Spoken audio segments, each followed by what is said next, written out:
They're learning what questions to ask, how to gather numbers, how to do it in a way that's helpful to the city, how to do it in a way that's respectful to the men and women, unfortunately, spending this bitterly frigid night on the street. And this is just one of many efforts going on throughout the year, including both public and private efforts. Take a look.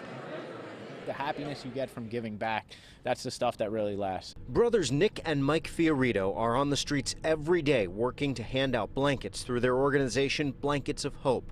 They're on pace to hand out more than 10,000 blankets this year alone. I see this homeless man every day, and every day I told myself I was going to do something to help him, and I never did.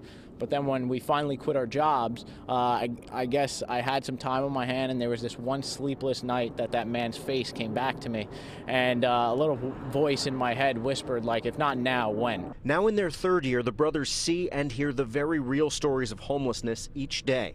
The same ones volunteers surveying New York City's homeless population tonight will encounter during the Homeless Outreach Population Estimate, or HOPE count. Today we met with a woman who had lost her husband.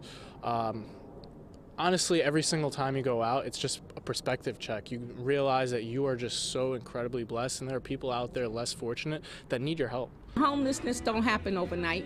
Like, you just don't wake up and decide, today I'm gonna be homeless. Something happened. Rather it was mental health issues, rather it was a fire. Michelle Riddle used to be among those in need of a helping hand. We caught up with her and other advocates in the back of Midtown restaurant Bubo for a discussion hosted by the Catholic Charities of New York ahead of the count. Larissa Story works in homeless prevention outreach in the Bronx and says the information gathered on this frigid night is vital. It's one of the coldest nights of the winter, so we really want to get a look at who's out there, what really is the need, why aren't people going into the shelters, and why is it that even though these services are available, they're still out there in the street.